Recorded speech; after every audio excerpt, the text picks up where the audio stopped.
नमस्कार। आप सभी का आज के सत्संग में स्वागत है।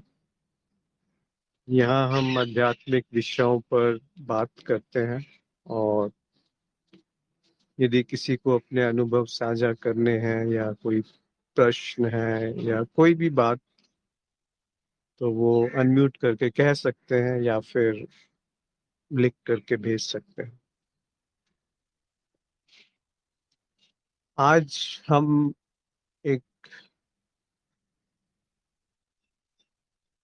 रमन महर्षि का बहुत सुंदर सा ग्रंथ है, जिसको पंडित लोगों ने उपनिषद का भी दर्जा दिया है। कुल 30 उसमें सूत्र हैं या श्लोक हैं, जिसका नाम है उपदेश सारम। बहुत सुंदर रूप से उन्होंने व्याख्या करी है उनके अपने अनुभवों की, कि कैसे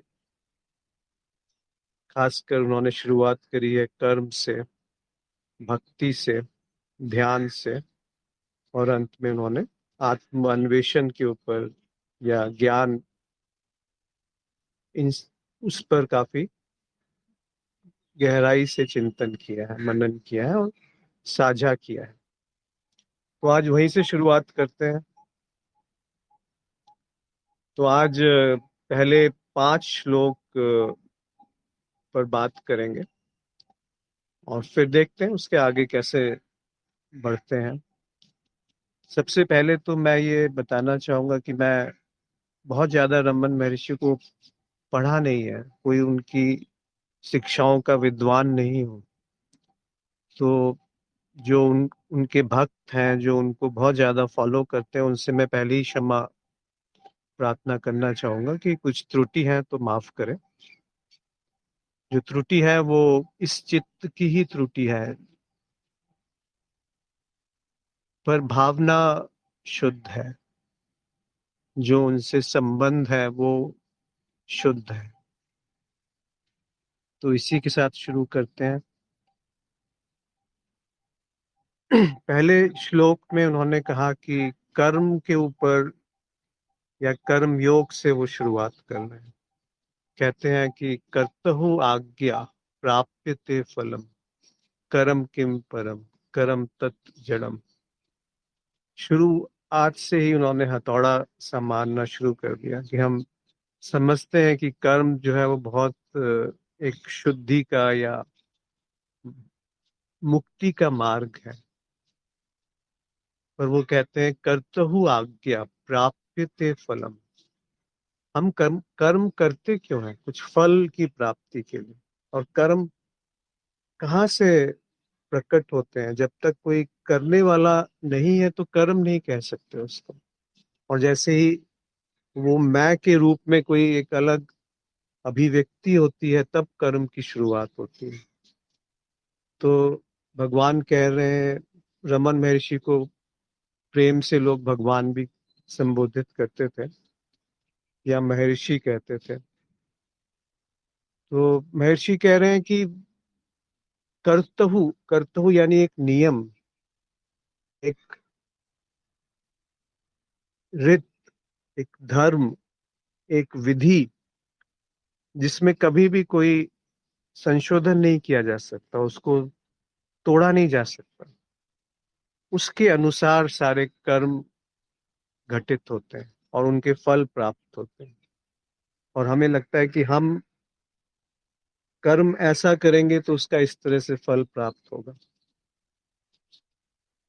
वो तो कृष्ण भगवान ने भी गीता में कहा है, कर्म ने वाधिका रस्ते माँ फलेषु कदाचन। फल मेरे हाथ में नहीं है। तो वो जो नियम है उसके अनुसार कर्म के फल घटित होते हैं। तो जो किसी चीज से बंधा है, जो नियम से बंधा है, वो परम कैसे हो सकता है? तो नियम परम हो गया। इसीलिए सारे कर्म जो है वो जड़ है। कर्म तत्व जड़म। उसमें कोई अपनी स्वतंत्रता नहीं है, कोई मुक्ति नहीं है। वो जड़ता है कि ऐसा होगा तो ऐसा होगा। पर साथ साथ ये भी कहते हैं कि उसका फल जो है वो कर्ता के हाथ में नहीं है। तो दोनों में विरोधाभास भी है और नियम भी है। और वो आप समझते हैं या हम समझते हैं कि ये कर्म मैं अपनी स्वेच्छा से कर रहा हूँ, उस पे भी जोर, उस पे भी उन्होंने वार किया है कि ऐसी स्वेच्छा नाम की कोई चीज नहीं होती, क्योंकि वो कर्म भी किसी की आज्ञा से होते हैं और उसका फल जो है वो उसकी आज्ञा से मिलता है। तो बड़ी अनिश्चितता सी आ गई, बड़ी अनसर्टेनिटी सी आ गई यहाँ पर। फिर कहते हैं कि वो परम कैसे है, वो तो जड़ है। तो कर्म और क्रिया में और प्रतिक्रिया में भेद है। कर्म का, क्रिया का अर्थ होता है जो सहज क्रिया है, उसमें कर्म नहीं होता, उसमें कर्म नहीं बनता या कर्म बंधन नहीं बनता। जैसे एक शेर एक हिरन को खा रहा है, तो वहां पे वो ये नहीं सोच रहा कि मैं हिरन को खा रहा हूँ। वो प्रकृति है, उसको भूख लगी और उसने हिरन को खा लिया, तो वहां कर्म नहीं बना। और कर्म नहीं बना तो कर्म का फल नहीं हुआ वहां। पर जैसे ही मैं आता हूँ जो एक विभाजित चेतना है, और उस चेतना में जो अखंड है उसमें विभाजन हो गया कि मैं अलग हूँ और जिसका दर्शन हो रहा है वो वस्तु अलग है, तब वहां से कर्म का निर्माण शुरू हो गया। तो रमन महर्षि की सारी शिक्षाएं उस भेद के ऊपर आकर के अटक जाती हैं कि वो मैं क्या है। आगे जब हम बढ़ेंगे इन्हीं सूत्रों में तो बहुत बहुत सुंदर तरीके से उन्होंने बहुत विस्तार में इसके ऊपर बात करी है कि मैं क्या हूँ या मैं क्या है। तो आज वो केवल कर्म के बारे में बात कर रहे हैं कि कर्म उसका इलाज नहीं है जिसका इलाज तुम ढूंढना चाहते हो। यानी आप जीवन में दुख से मुक्ति चाहते हो, तो वो कर्म से संभव नहीं है, क्योंकि कर्म जो है वो जड़ है, वो परम नहीं है, वो श्रेष्ठ नहीं है। क्योंकि वहां पे एक मैलापन आ गया है जो कर्म के साथ जुड़ा है, जो क्रिया के साथ जुड़ गया है, और वो है कर्म को करने वाला। तो क्रिया शुद्ध है और प्रतिक्रिया जो है वो मैं के साथ जब जुड़ जाते हैं तो वो प्रतिक्रिया हो जाती है, या उसको आप कर्म भी कह सकते हैं। जैसे ही प्रतिक्रिया है वो कर्म की श्रेणी में आ जाता है कि मैं एक कर्ता, तो मैं एक भोक्ता भी बन गया। मतलब मुझे उसका फल भी भोगना पड़ेगा। वो एक नियम है। क्या फल आएगा, कब आएगा, कैसा आएगा, वो बुद्धि के परे है। इसीलिए कर्म का नियम जो है वो बुद्धि से दूर चला जाता है, पर फिर भी वो परम नहीं है। बेशक वो बुद्धि से परे है, पर वो जड़ है। वो एक यंत्रवत काम करता है, एक फॉर्मूले की तरह काम करता है, एक मशीन की तरह काम करता है। तो फिर उपाय क्या है, वो आगे इस पे और अपना वक्तव्य देंगे, अपनी अनुभव साझा करेंगे। ये बात भी समझ लें कि वो एक इशारा मात्र है। अगर हम रमन महर्षि की बात करें या किसी भी बड़े संत का, जब हम उनका जब हम कही हुई बातों पे एक अपने आप को अपनी उस पे हम एक दिशा पाना चाहते हैं, तो उसको बस वहीं तक रखिए कि वो एक संकेत मात्र है। वो उनका सत्य है, वो उनकी मौज है, क्योंकि हम नहीं जानते कि उनके शब्दों का वास्तविक अर्थ क्या था। हम नहीं जानते कि वो उनका आशय क्या यही था जो हम बात कह रहे हैं। फिर भी हम एक दुस्साहस करते हैं किसी बड़े संत की वाणी को आज की शब्दों में या अपनी बुद्धि के अनुसार उस पर कुछ कहने का। तो वो बात सही है कि उनकी बातों से संकेत लीजिए और वहीं छोड़ दीजिए। अपने अनुभव में अभी टिक जाइए। अगर इस समय वो नहीं दिख रहा, तो वो एक मैल है, एक बोझ की तरह इकट्ठा हो जाएगा। सारा ज्ञान जो है वो एक मैल की तरह इकट्ठा हो जाता है। जैसे शिव सूत्र में कहा है कि ज्ञानम बंधन, ज्ञान ही बंधन है। वो एक बंधन की तरह आपको बांध लेगा, क्योंकि वो एक ऐसा आभास देता है कि मैं जानता हूँ और मैं जानने वाले के रूप में वहां बना रहता हूँ। तो वो तो पूरा का पूरा धोखा हो जाता है, बहुत बड़ा धोखा हो जाता है। उससे सावधान रहने की जरूरत है, और इन सूत्रों को, इन श्लोकों को एक मौज की तरह से आप लें कि हाँ, एक ऐसे महान संत हुए जिन्होंने अपनी मस्ती में कुछ गाया है, और उस गान में, उस गीत में अगर कुछ हमें समझ में आ गया तो वो एक बड़ी कृपा की बात है। तो इस सूत्र, ये जो पहला वाला सूत्र है, इससे संबंधित यदि किसी का कोई प्रश्न है तो अभी पूछ सकते हैं, अन्यथा बाद में भी पूछ सकते हैं।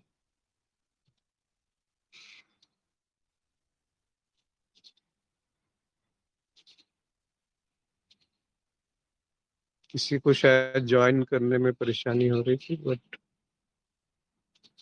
हो सकता है वो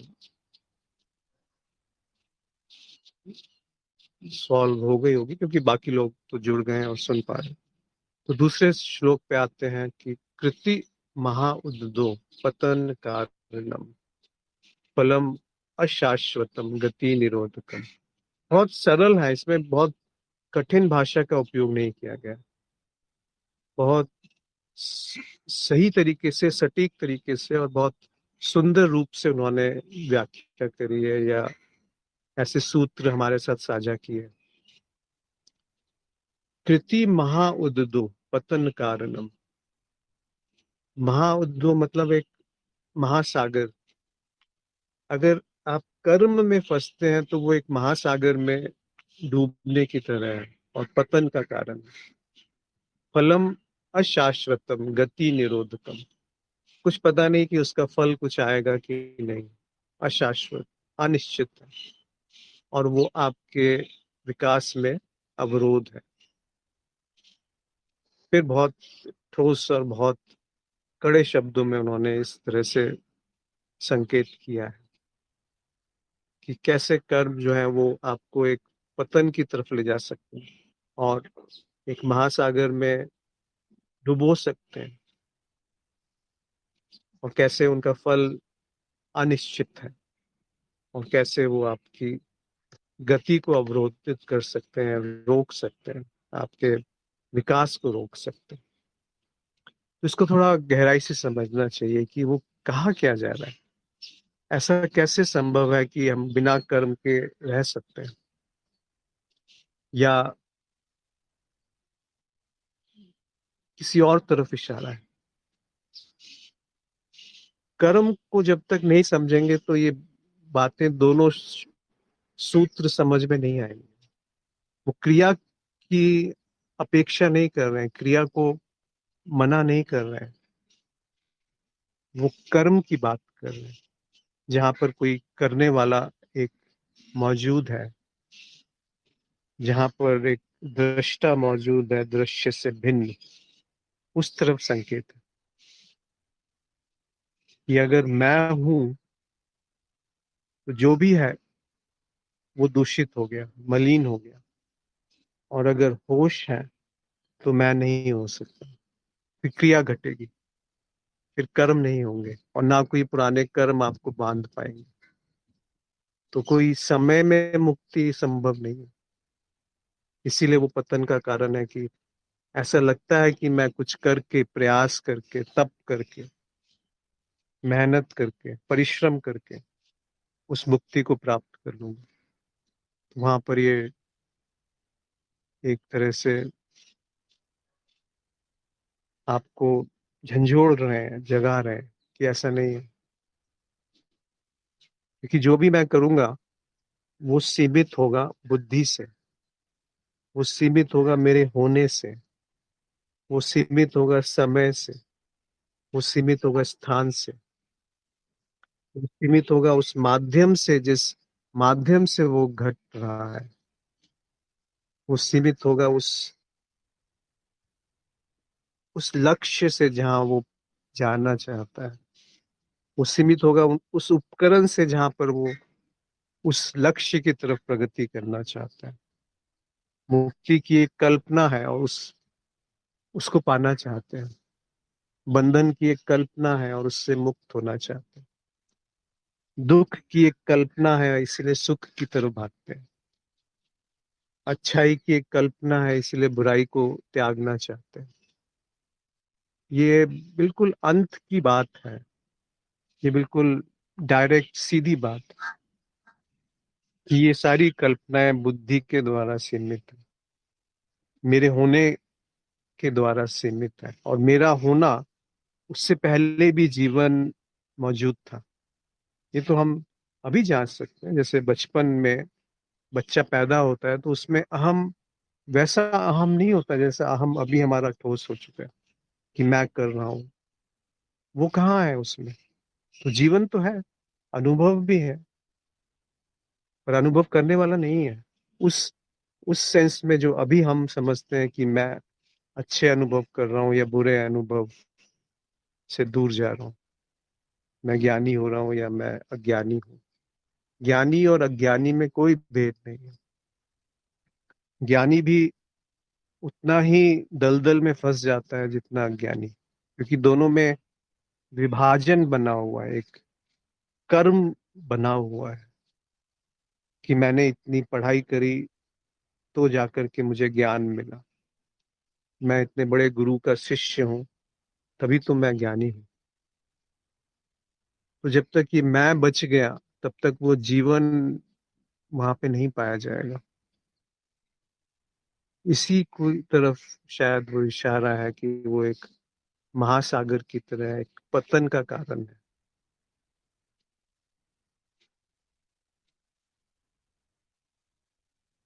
इसका अर्थ ये भी नहीं कि कर्म नहीं करना, उसको आगे वो बताएंगे। कर्म नहीं, क्रिया नहीं करनी, ऐसा नहीं कह रहे। तीसरे श्लोक में कहते हैं ईश्वर अर्पितम न इच्छया कृतम चित्त शोधकम मुक्ति साधकम। अगर कर्म करना ही है तो किस तरीके से कर्म किया जाए, उस तरफ इशारा है।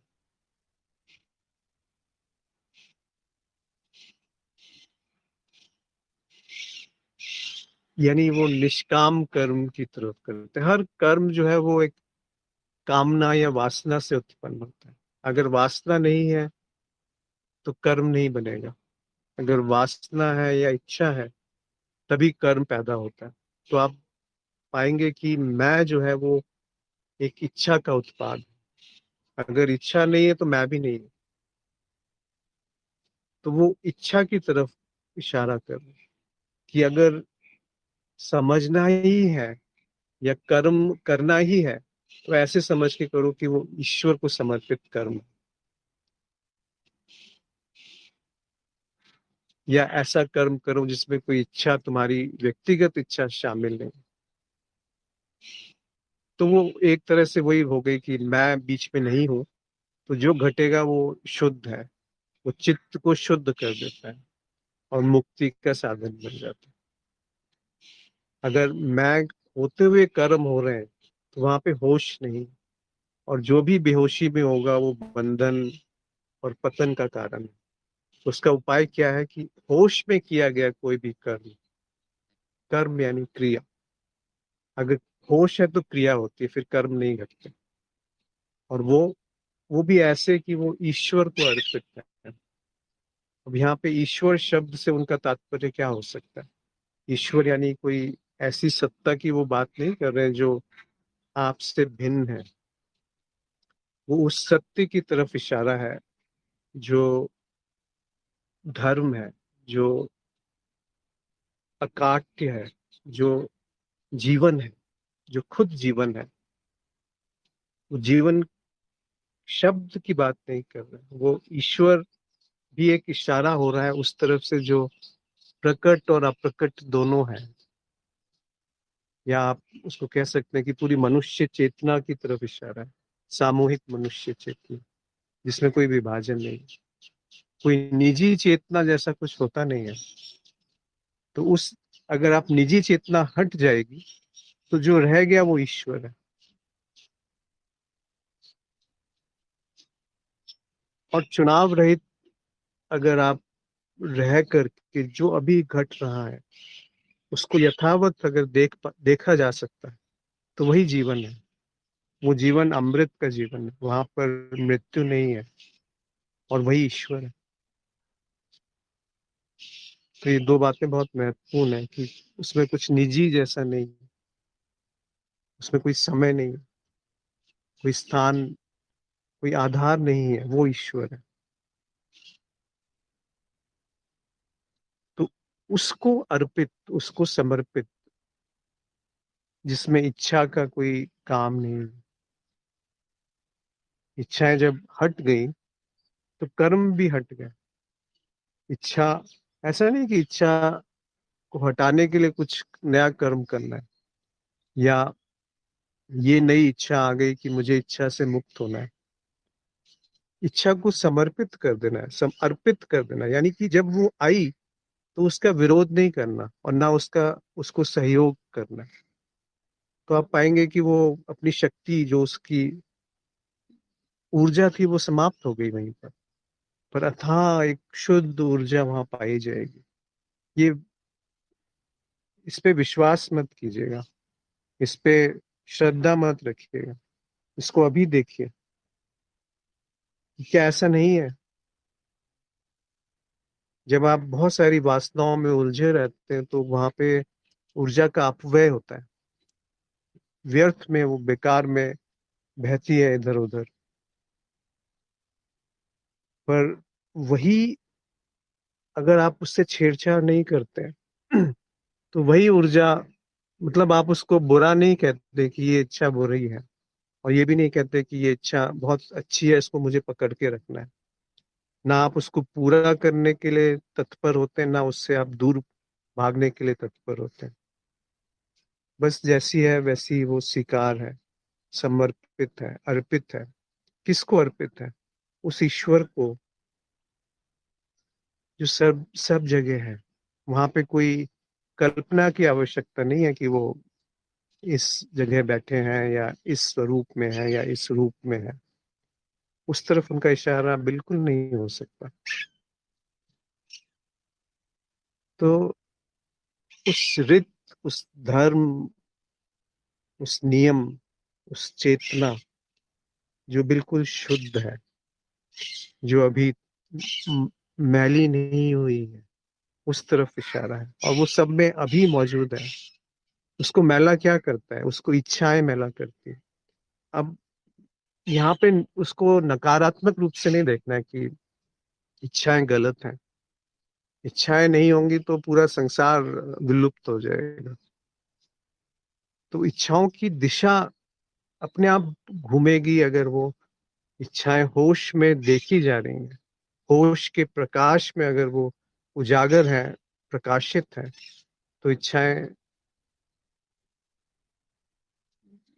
अपने आप फल देती हैं, अपने आप वो फलित होने लगती हैं। उसका जो साधन है, उसका जो माध्यम है, वो वहीं प्रकट हो जाता है।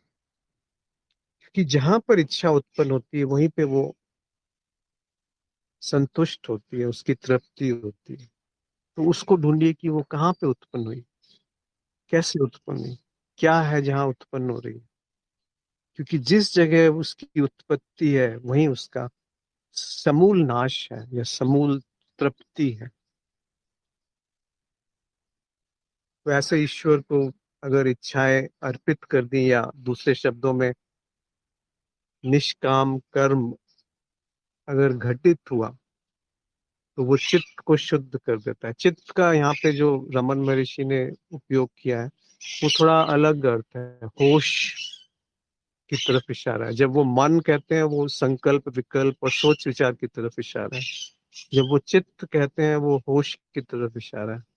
जब वो सत्य कहते हैं, वो ईश्वर की तरफ इशारा है। तो ईश्वर को वो सत्य भी कहा है उन्होंने आगे जाकर के।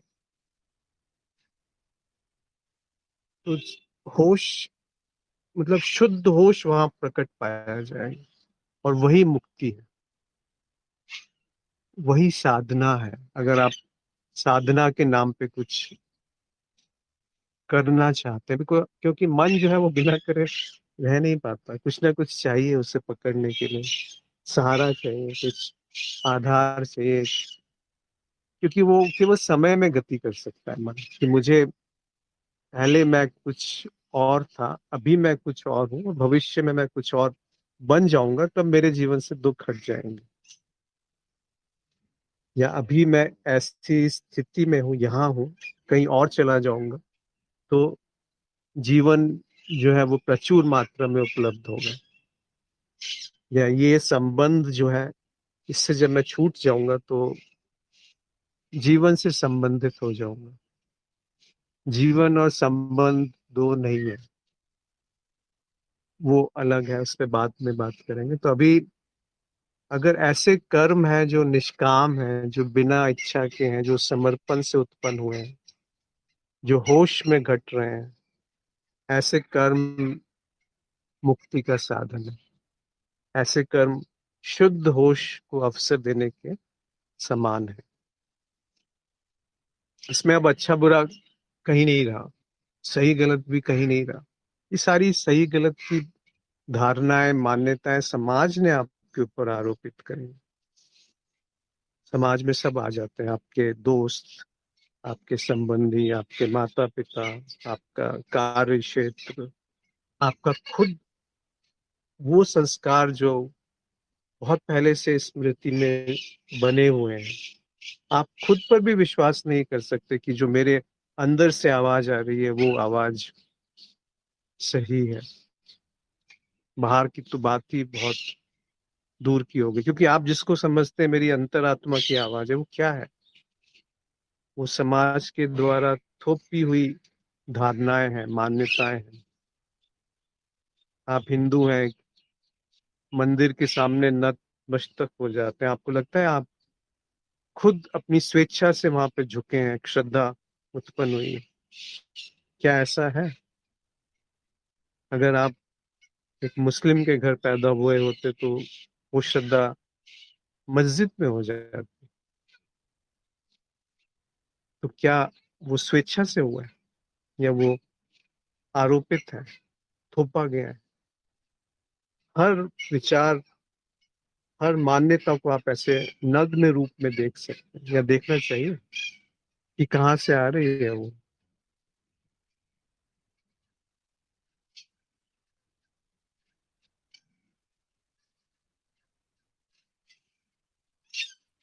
ऐसा क्या है जो स्वेच्छा आगे से बढ़। है?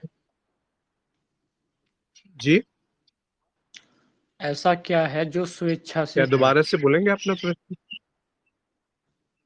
मैं ये कह रहा आप हूँ कि बताइए।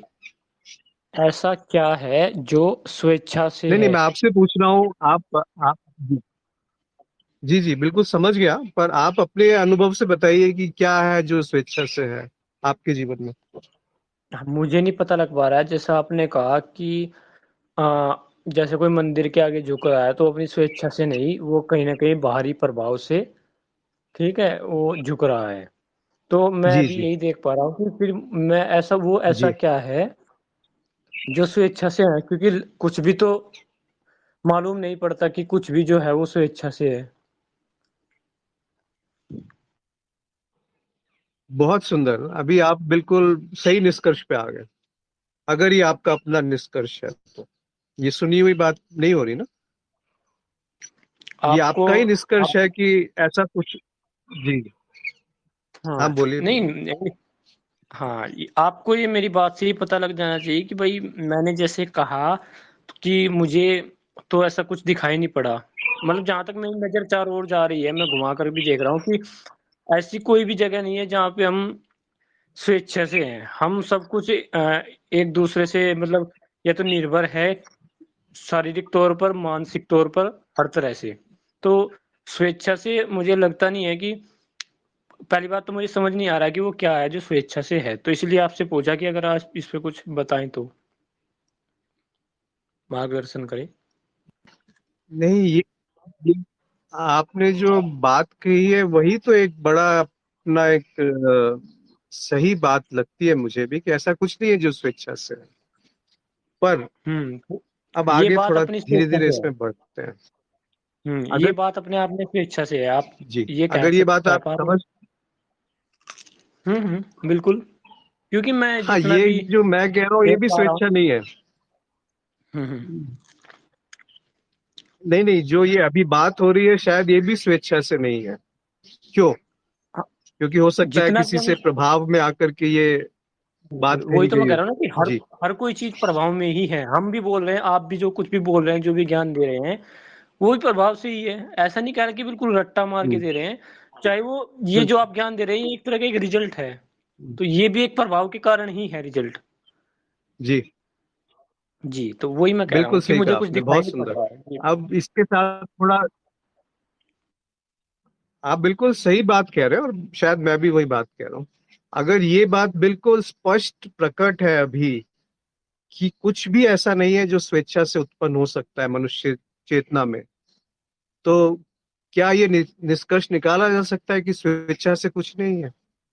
अभी आप देखिए, अगर आपकी इच्छा बीच में इंटरफेयर नहीं कर रही है, हस्तक्षेप नहीं कर रही है, तो वहां क्या है?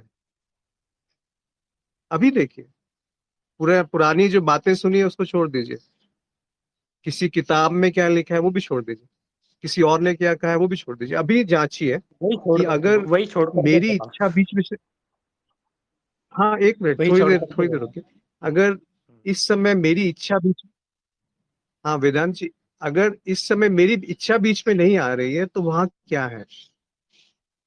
क्या वहां कुछ नहीं है, या वहां कुछ है? या जो वहां पर है उसमें मेरी इच्छा की कोई आवश्यकता है? स्वेच्छा का अर्थ क्या होता है कि मेरी इच्छा और उस इच्छा के अनुसार कुछ घटना या होना, या जिसको मैं मेरी इच्छा कहता हूँ वो क्या मेरी इच्छा है, ये स्वेच्छा का अर्थ। तो हम, अगर वो बीच में से हट जाए कि ना वो मेरी इच्छा है ना किसी और की इच्छा है, पर इच्छा तो है, अगर वो इच्छा बीच में से जस की तस देख ली, ना उसको आपने अच्छा ठहराया ना गलत ठहराया, ना सही कहा ना बुरा कहा, ना उसको पकड़ के रखा, ना उसको पूरा किया, ना उसको नहीं पूरा साधन है और नहीं पूरा कर रहे हैं, वो भी नहीं, वो भी विपरीत बात होगी। इन सब से अगर मुक्त है तो इच्छा कहाँ रही? वहां पे क्या एक सहज अवस्था नहीं है? उसी को अगर हम शब्द देना चाहें तो क्या वहां पर होश है, जिसमें इच्छा की कोई आवश्यकता नहीं? जैसे बच्चा जब पैदा होता है तो वो प्रकृति के साथ एक है, उसका शरीर मन बुद्धि सब एक है, पर उसको वो बोध नहीं है कि वो एक है।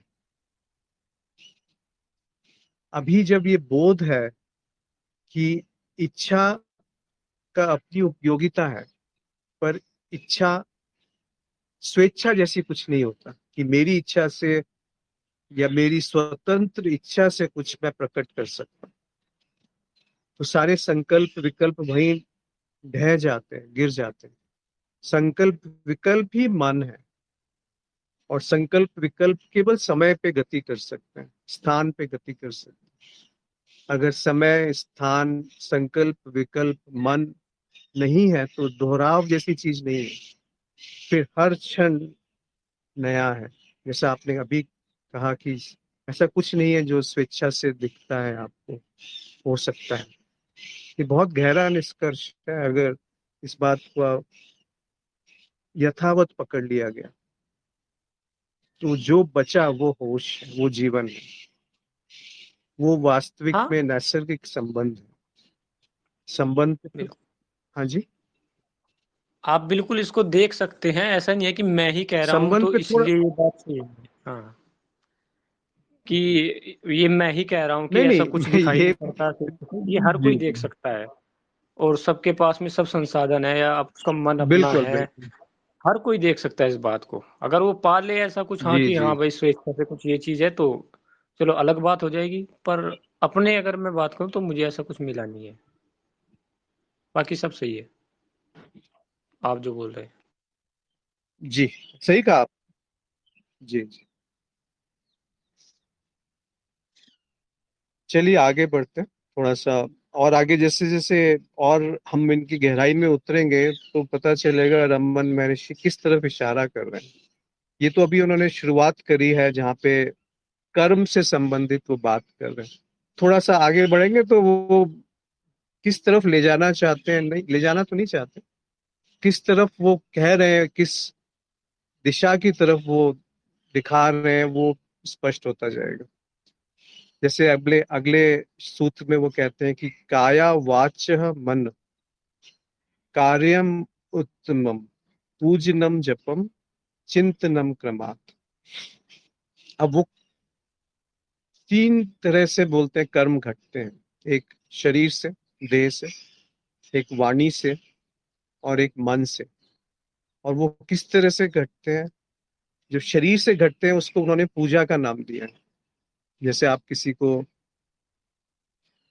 अपने से भिन्न समझते हैं, इस देह से अलग समझते हैं, तो आप उसकी पूजा कर सकते हैं। जो वाणी से घटते हैं उसको उन्होंने जप का नाम दिया,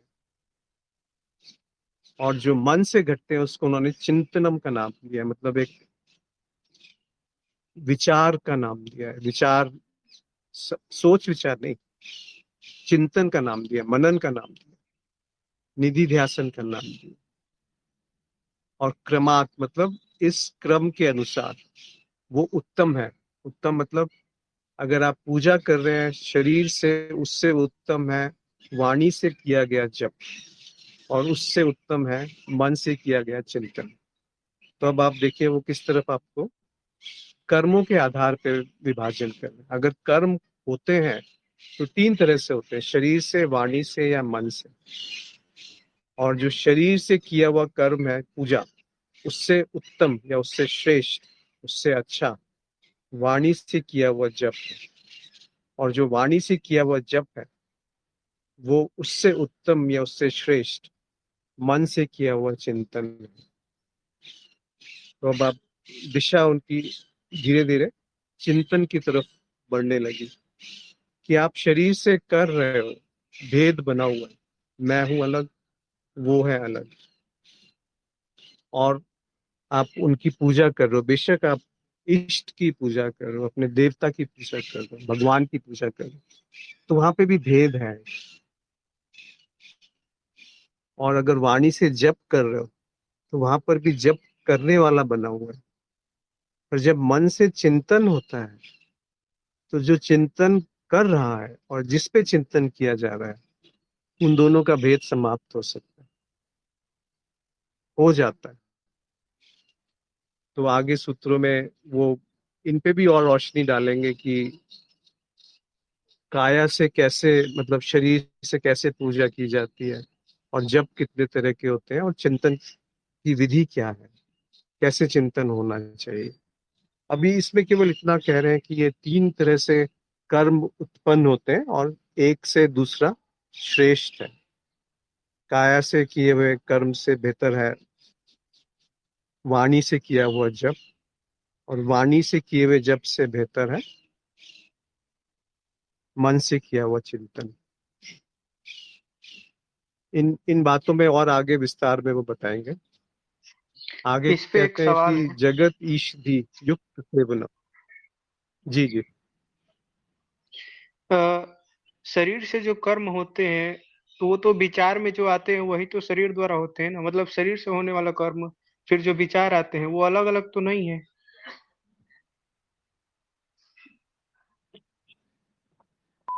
हाँ आप सही कह रहे हैं, पर ये बात सब लोगों को उतनी क्लियर नहीं होती।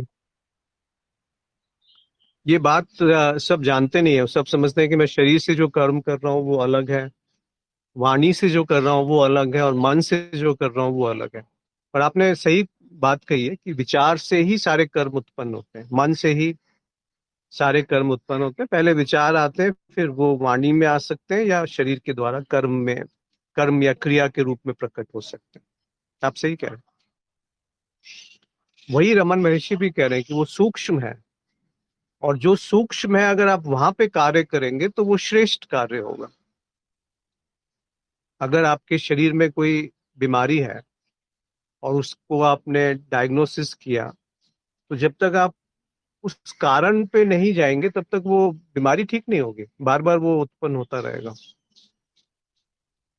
तो वही बात कह रहे हैं कि अगर आप मन तक पहुंच गए तो मन का प्रभाव शरीर पे आ जाता है। वैसे शरीर भी मन को प्रभावित करता है, क्योंकि वो एक ही चीज के दो सिरे हैं। मतलब एक सूक्ष्म है, एक स्थूल है, बस इतना ही फर्क है, और कुछ फर्क नहीं है।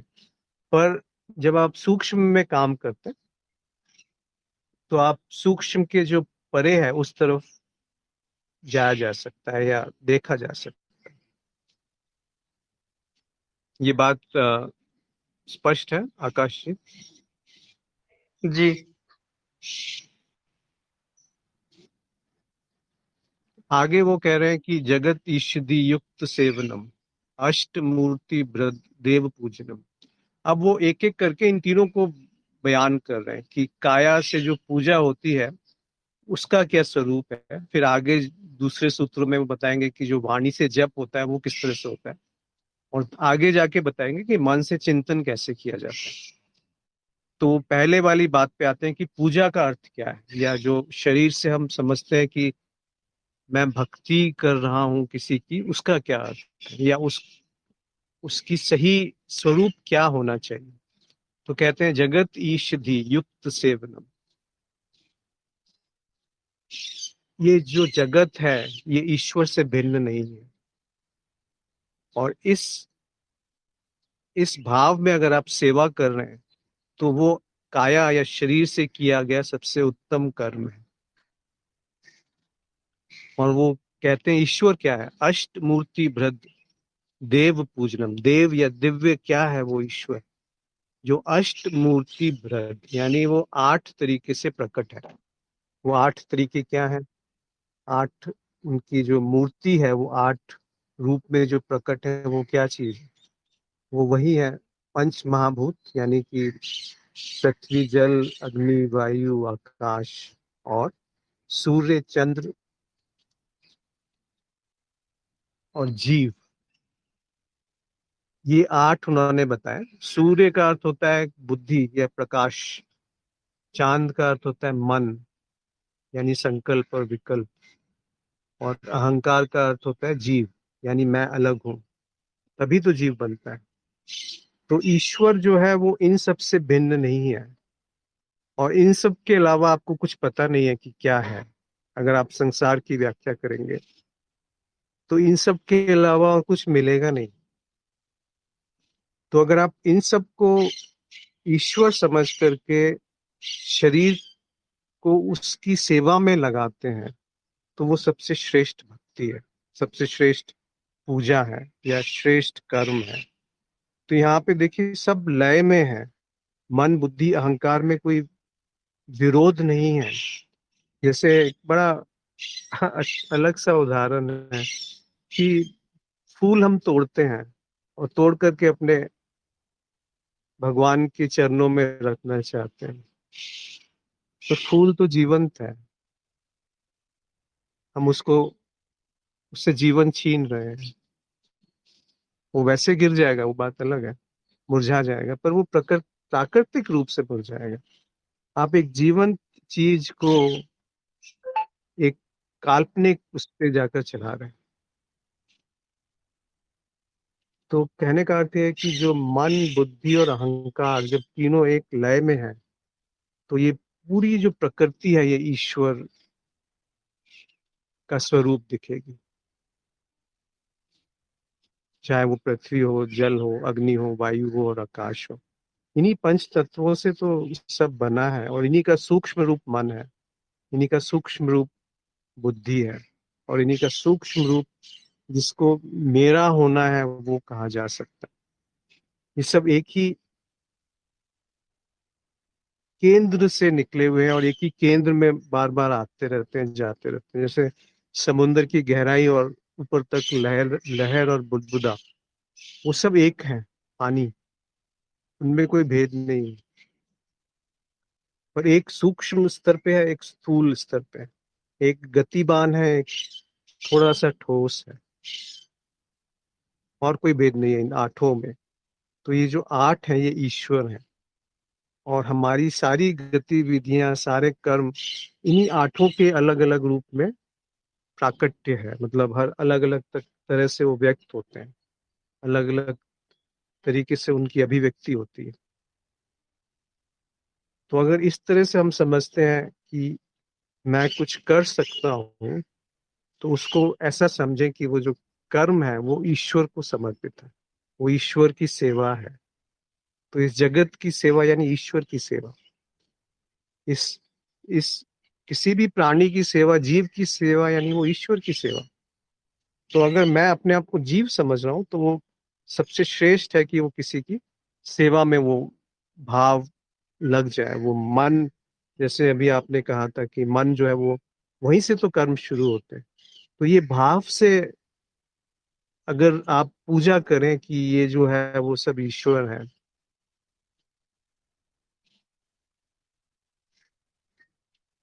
एक ईशावास्य उपनिषद में आता है, ईशा, ये सारा जो जगत है वो पूरा का पूरा जगत ईश्वर का स्वरूप है।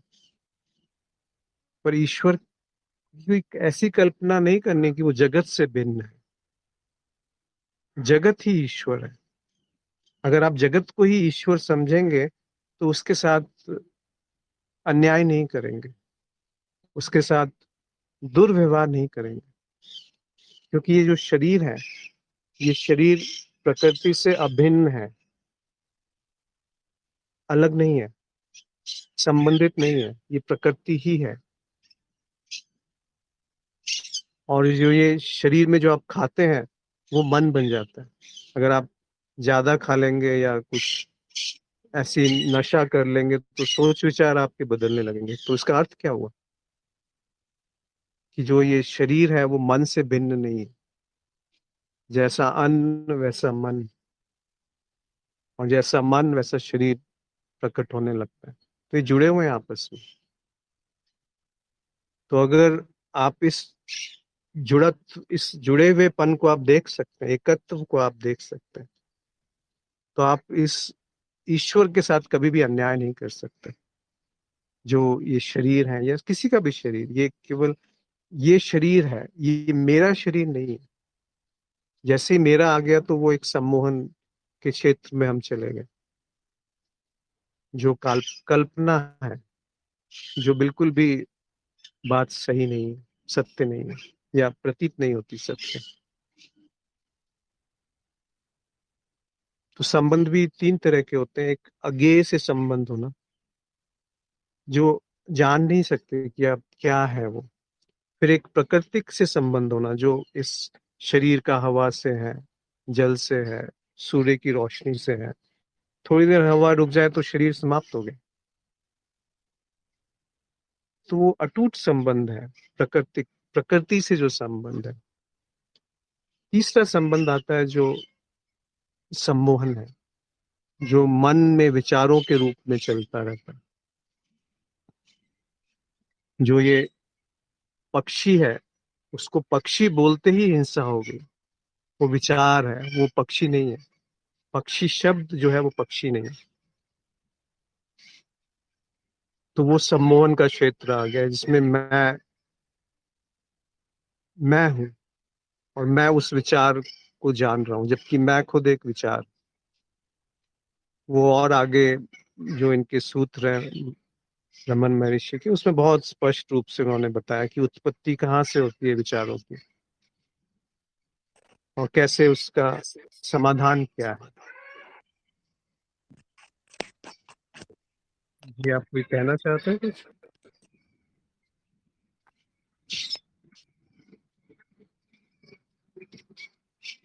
तो ये 5 श्लोक आज हम पढ़ेंगे। एक और किसी ने प्रश्न पूछा था कि पूर्णमद पूर्णमिदम, इस श्लोक का अर्थ बताएं। देखिए, दो रास्ते होते हैं जो ज्यादातर कहे गए हैं। एक कि जो भी है वो पूर्ण है, और उसका विपरीत जो भी है वो शून्य है। ये दो बातें जो है, एक ही चीज को दो तरीके से इसको व्याख्या करी गई है या कहा गया है। तो यहाँ पर जो पूर्ण की बात होती है तो कहा जा रहा है कि पूर्णम अधः पूर्णम इदम।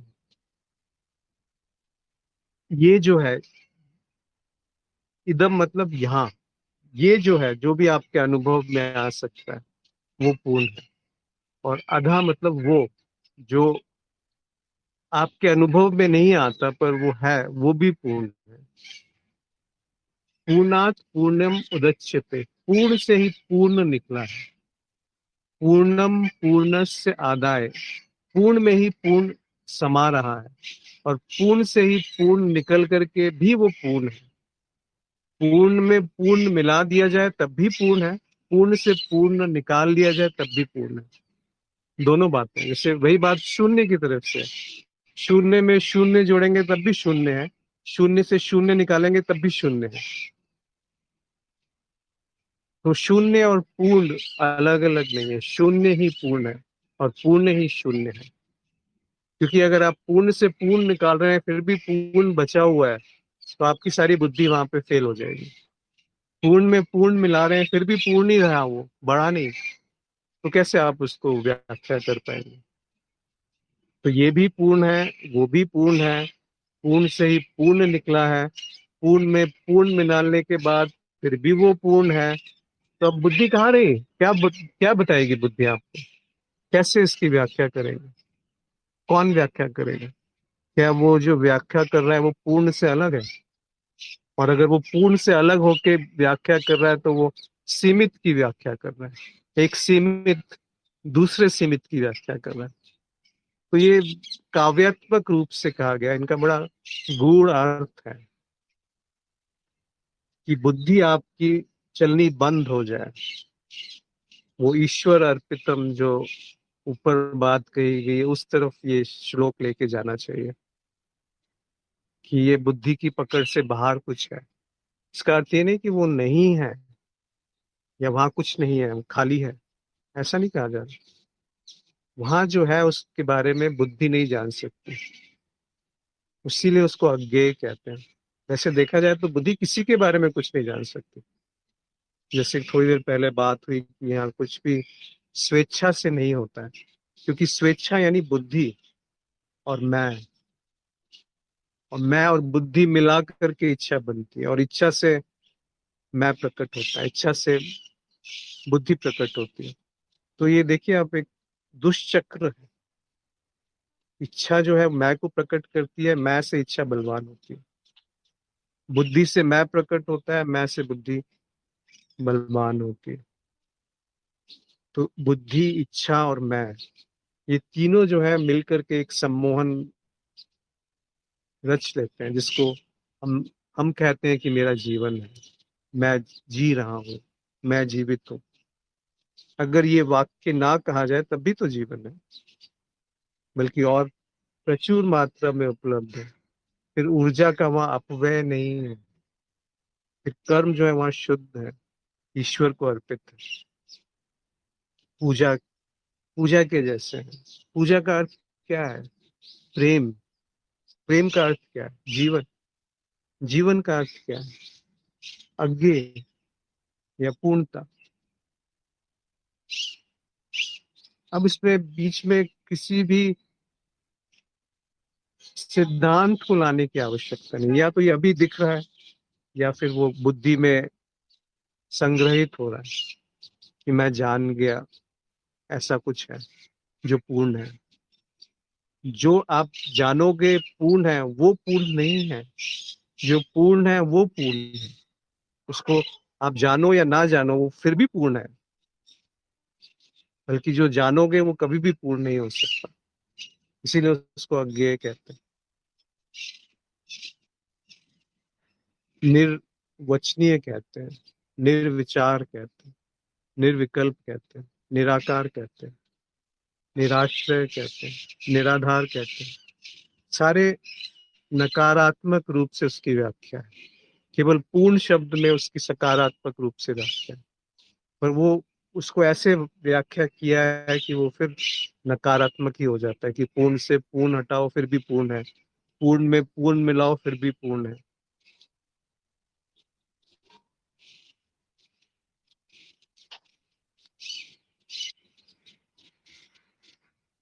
तो कोई कुछ कहना चाहते हैं आज की जो चर्चा रही? अगली सत्संग में अगले 5 जो सूत्र हैं उन पे चर्चा करेंगे। तो शुरू के 10 जो श्लोक हैं उपदेश सार के, उसमें कर्म और भक्ति पे बात कही है। फिर अगले 5 में उन्होंने प्राणायाम और ध्यान योग पर, ध्यान मार्ग पे बात कही है।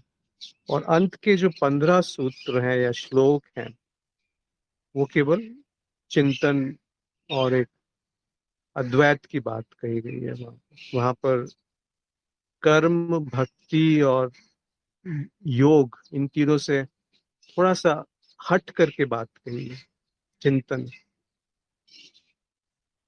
आत्मान्वेषण, बड़े सुंदर रूप से आगे उन्होंने इसको वो एक एक स्टेप बाय स्टेप लेकर के चले। तो आज जो हमने मुख्य रूप से बात करी वो कर्म के ऊपर थी कि कर्म जो है वो जड़ है, कर्म जो है वो फल आपके हाथ पे नहीं है, इसीलिए वो एक पतन का कारण है, एक महासागर में आपको डुबो देता है। अगर कर्म करना ही है तो ऐसे करें कि ईश्वर को अर्पित है, समर्पित है। तो ऐसे कर्म जो समर्पण से आते हैं, जो अर्पण से आते हैं, जहां पर मैं नहीं रहता, जो यथावत स्वीकार से आते हैं, जो होश से आते हैं, वो मुक्ति का साधन है। वो होश ही शुद्धि है। और शरीर से किए हुए कर्म से उच्च या श्रेष्ठ वाणी से किए हुए कर्म है, और वाणी से किए हुए कर्म से श्रेष्ठ मन के द्वारा किए गए कर्म है। क्योंकि अगर मन में मैल है तो आप बेशक वाणी और शरीर को शुद्ध रख लें, तब भी बहुत हानि हो जाएगी। तो मन जो है सबसे सूक्ष्म है। अगर मन में भाव शुद्ध है तो बेशक वाणी और कर्म, आपके देह के द्वारा प्रकट कर्म अशुद्ध है, तब भी कोई उसमें बुराई नहीं होती। भोले भाव मिले रघुराई। तो वो जो भाव है, वो जो मन है, उसका महत्व है। फिर कहते हैं कि अगर कर्मों के ऊपर उन्होंने बात करी कि अगर आपको काया से जो कर्म करने, तो वो ऐसे करो कि ये ईश्वर ही सब जगह प्रकट है। वो सत्य भी है। अगर आप ये बात समझ गए कि सब कुछ ईश्वर है, तो आप कैसे किसी को चोट पहुंचाओगे, कैसे किसी की हानि पहुंचाओगे, कैसे आप अपने पास इकट्ठा करके रखोगे, कुछ अनाधिकृत रूप से किसी पे कब्जा करोगे, तो क्या करुणा स्वतः वहां पे नहीं जन्म लेगी? क्या होश वहां पे उपलब्ध नहीं है? तो बात बहुत सरल है। होश में किया गया कर्म और बेहोशी में किया गया कर्म, होश में किया गया कर्म जो है वो क्रिया बन जाता है, कर्म नहीं रहता। और बेहोशी में किया गया अच्छे से अच्छा कुछ भी आप कर रहे हैं, चाहे वो मन या बुद्धि या वाणी या शरीर के द्वारा हो रहा है, वो दूषित है, वो मलिन है, उसमें कहीं ना कहीं त्रुटि है, और वो दुख का कारण है, वो पतन का कारण है। तो जो डिफरेंशिएटर है, जो भेद है, या जो मौलिक बात है, वो होश और बेहोशी की बात की, जिसको महर्षि चित्त के नाम से यहाँ पे उपयोग कर रहे हैं सूत्रों में, कि चित्त शोधकम, वो जो शुद्ध होश है वही मुक्ति का साधन है।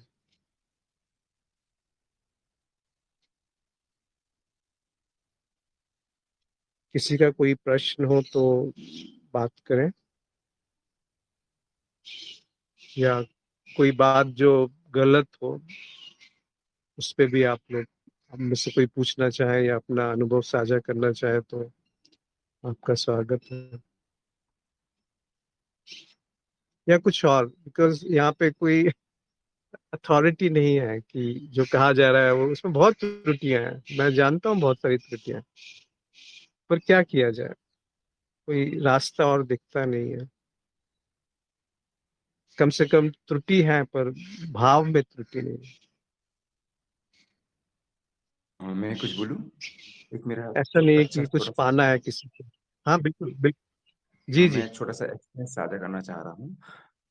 इस जर्नी में मैंने जितना भी पाया, रिसीव किया, तो जितनी भी चीज हमारे अंदर में है, जो भी चीज हम देख रहे हैं ब्रह्मांड में, यूनिवर्स में, तो यहाँ पे लास्ट स्टेज में अंत हमें यही नजर आता है कि अ, हमारी जो बॉडी है, बॉडी की जितनी भी हमारी एक एक चीज है, जो ज्ञान कह लो, सोर्स के योग कह लो, अलग अलग भाव कह लो, पूरा हमारे अंदर में ही समाहित है। और जो भी हम देख रहे हैं, जो भी अलग अलग चीज समझ रहे हैं, मतलब लास्ट में ये पाते हैं, इस दुनिया में आप अकेले ही हो, कोई नहीं है। इन द सेंस बना हुआ जो भी चीजें है, आपके द्वारा बनाया गया है, तब आप ही जनरेट कर रहे हो, आप ही खत्म कर रहे हो, आप ही डिजास्टर कर रहे हो, मतलब सब कुछ आप में समा गया है। ये मैंने अभी तक पाया है अपनी, आई थिंक सब थोड़े से वो होंगे, मतलब अनुभव की जरूरत है इसमें बहुत ज्यादा। तो लास्ट में ये है कि एक अकेला मात्र मैं ही हूँ, कोई नहीं है। मैं ही यूनिवर्स, में ही ब्रह्मांड, में ही नेचर। मैं इस निष्कर्ष में आया हूँ, और अभी भी सत्य की तलाश में जारी है कि लास्ट ऑप्शन क्या है, लास्ट वो कड़ी क्या है। तो इसके बारे में थोड़ा सा मार्गदर्शन करेंगे?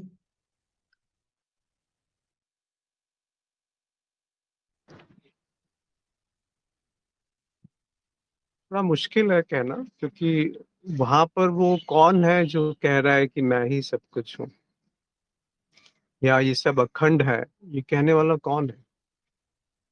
अगर ये बात बची रह गई कि मैं ही सब कुछ हूँ, तो वो एक, कई बार ऐसा भी होता है कि उसको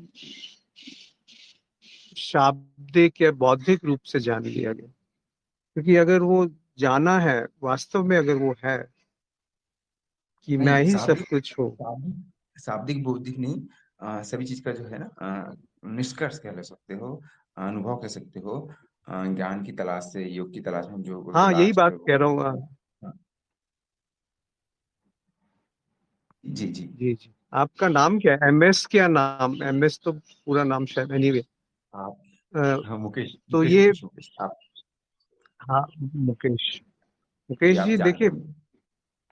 मैं कुछ और, आप जो कह रहे हैं उसको मैं प्रश्न चिन्ह नहीं लगा रहा हूँ। मैं नहीं जानता कि आपका अनुभव क्या है, पर मैं एक केवल आगाह कर रहा हूँ कि कई बार हम शाब्दिक रूप से वो बात समझ जाते हैं कि मैं ही सब कुछ हूँ, पर यहाँ पे दूसरा वाक्य भी साथ में जोड़ना चाहिए कि मैं कुछ नहीं हूँ। और जब ये दोनों आपने दोनों एक साथ बिल्कुल सत्य दिख रहे हैं, तो बात और है। क्योंकि किसी भी निष्कर्ष पे अगर आ गए, तो वो बड़ा खतरे का कारण है। कि केवल पूर्ण है तो खतरा है, केवल शून्य है तो खतरा है, मैं साक्षी हूं तो खतरा है, मैं ईश्वर हूं तो खतरा है, मैं ब्रह्म हूं तो खतरा है। क्यों? क्योंकि वहां पे आप देखिए, सब जगह मैं है। ये शब्दों की सीमा जरूर है, पर जो प्रेम है, वो प्रेम शब्द से भिन्न है। जैसे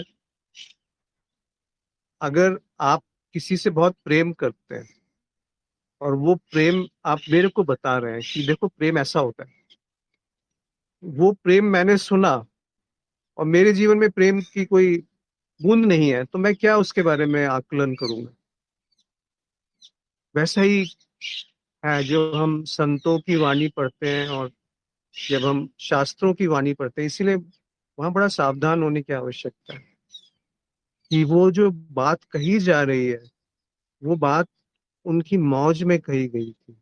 फिर वो बात उसको वो बिल्कुल अपोजिट बात भी उसकी कह देते हैं, जो वास्तव में सत्य को जानते हैं। जैसे कबीर साहब है, वो एक बात कहेंगे, फिर उसकी बिल्कुल विपरीत बात भी वहां कह देंगे। वो किस लिए ऐसा कहते हैं? क्योंकि किसी निष्कर्ष पे मत आना कि ऐसा ही है। जैसे वो निष्कर्ष आया, तो बहुत सावधान होने की आवश्यकता है कि आपने उस निराकार को, उस असीमित को सीमित कर दिया, उस शून्य को परिभाषित कर दिया जिसकी कोई परिभाषा संभव नहीं है। वो कौन है जो कह सकता है कि मैं ही सब कुछ हूँ? अगर मैं बच गया तो सब कुछ नहीं रहा, और सब कुछ है तो मैं नहीं रहा। तो मैं नहीं जान सकता कि मैं सब कुछ हूँ। हाँ, मैं के विलय होने पे जो रह जाएगा वो सब कुछ है, फिर वहां मैं का केंद्र नहीं रहेगा, या वो सारे केंद्र मैं के केंद्र हो जाएंगे।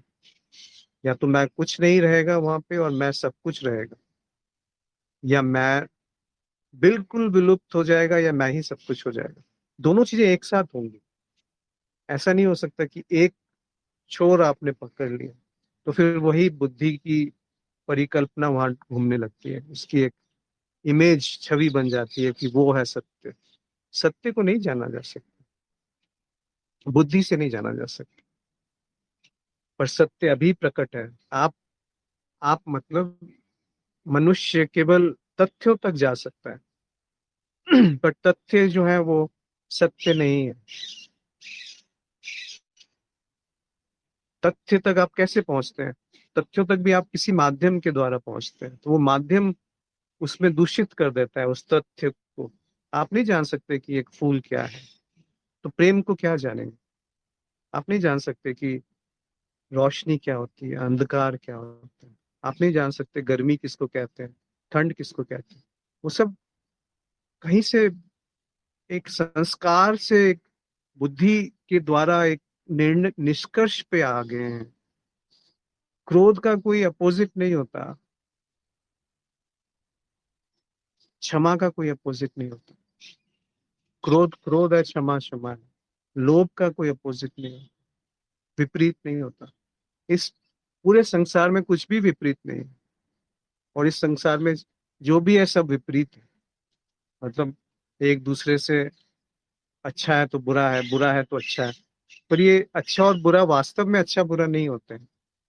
सुख है तो दुख है, वास्तव में सुख दुख जैसा कुछ है ही नहीं। या तो सुख है, जैसे आपने सुख शब्द का उपयोग किया, तो दुख वहां पे है। दोनों एक साथ आएंगे, पेयर में आते हैं। मतलब एक दूसरे के विपरीत हैं, बट विपरीत नहीं है, एक ही है। सुख ही दुख है, दुख ही सुख है। बड़ा थोड़ा सा ये बारीक बात है। तो मैं ही सब कुछ हूँ और मैं कुछ नहीं हूँ, ये बात भी ठीक है, फिर मैं भी हटा दीजिए ना। सब कुछ है और सब कुछ नहीं है। अब आप किसी बात पे पहुंच रहे हैं। हाँ, ये बात कुछ सार्थक लगती है, तार्किक लगती है कि सब कुछ है सब कुछ नहीं है। मैं की क्या आवश्यकता है कि मैं इस निष्कर्ष पे आया? वो क्या है जो निष्कर्ष पे आया? तो वो तो केंद्र बन गया जो इस निष्कर्ष पे आया कि मैं ही सब कुछ हूँ या मैं ही कुछ नहीं हूँ। मैं ही पूर्ण हूँ या मैं ही शून्य हूँ, ये दो अलग अलग बातें नहीं है। पूर्ण भी मैं हूँ और शून्य भी मैं हूँ, ये बात भी उतनी उचित नहीं लगती। पूर्ण है और पूर्ण ही शून्य है, अब बात थोड़ा जमती है। पूर्ण और शून्य अलग अलग नहीं है, अब बात जमती है। सुख और दुख अलग अलग नहीं है, अब बात कुछ सार्थक होती है, जहां पे वो केंद्र हट गया। जब कहते हैं अहम ब्रह्मस्मि, तो अर्थ क्या है? कि वो अहम जो है वो केंद्र छूट गया और केवल ब्रह्म रह गया।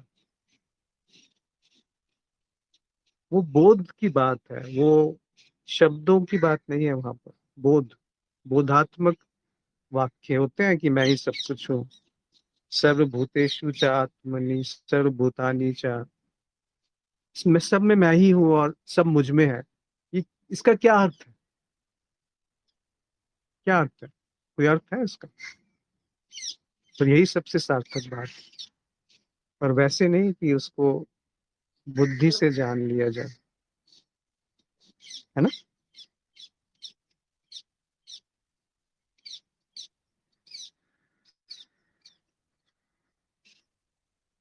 और किसी का कोई? अच्छा, एक माधुरी जी ने प्रश्न लिखा है, क्या प्रार्थना भी मानसिक कर्म है? जब स्थूल शरीर से भी पूजा की जाती है और जीव मानसिक रूप से स्थिर नहीं है, किसी उलझन अथवा प्रश्न में उलझा है, तो वह पूजा गौण हो जाएगी और मन में चल रहे विचार के प्रभाव आएंगे। क्या ऐसा है? ऐसा ही है, आपने सही कहा। प्रार्थना भी तो एक मानसिक कर्म ही है। अगर कृतज्ञता है तो प्रार्थना सहज रूप से प्रकट होती है, फिर प्रार्थना होती नहीं है वास्तव में। तो आप पाएंगे कि कृतज्ञता अगर है तो जो भी आप करेंगे वो करुणा में ही होगा, वो एक मुदिता में प्रकट होगा। फिर प्रार्थना का अर्थ होता है कि आप चाहते हैं कि ऐसा हो जाए, वो एक तरह से दखल अंदाजी है, एक तरह से अस्वीकार है उस रित का, उस धर्म का, उस नियम का जिसको आप तोड़ मरोड़ नहीं सकते। तो प्रार्थना कर सकते हैं अगर आपको वही उसमें राहत मिलती है, परंतु थोड़ा सा उसमें सावधान होने की आवश्यकता है कि क्या उसके पीछे कोई प्रार्थना करने वाला है। अगर प्रार्थना करने वाला है, सारी प्रार्थनाएं झूठी हैं, चाहे वो ये प्रार्थना हो कि सबका भला हो। अगर प्रार्थना करने वाला नहीं है तो किसी प्रार्थना की आवश्यकता नहीं है। फिर जो है जैसा है वो जीवंत रूप में वहां प्रकट। ये बात मानने के लिए नहीं है, ये बात सुनने के लिए भी नहीं है, ये बात अगर दिख गई तो दिख गई, नहीं तो इसमें कोई कोई और रास्ता नहीं है,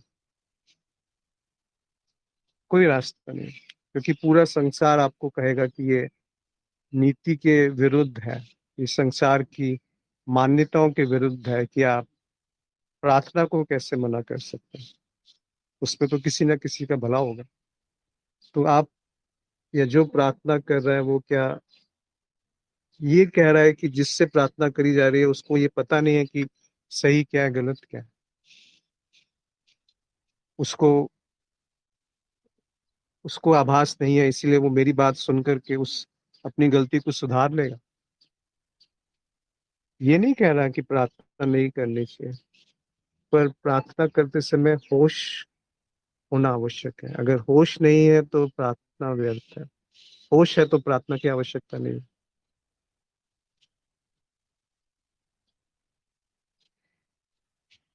माधुरी जी ने और लिखा है कि अर्थात यदि प्रार्थना धन्यवाद से नहीं उठी हो तो कर्ता वहां भी सूक्ष्म रूप में प्रकट है। जी हाँ, प्रार्थना यदि मांग है तो स्वीकार भाव में नहीं की गई, बिल्कुल सही है।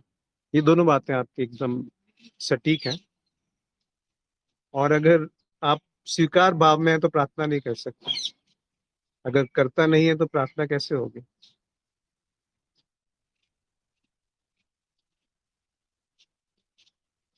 और किसी को कुछ अपने विचार व्यक्त करने हैं, अन्यथा आज यहीं पर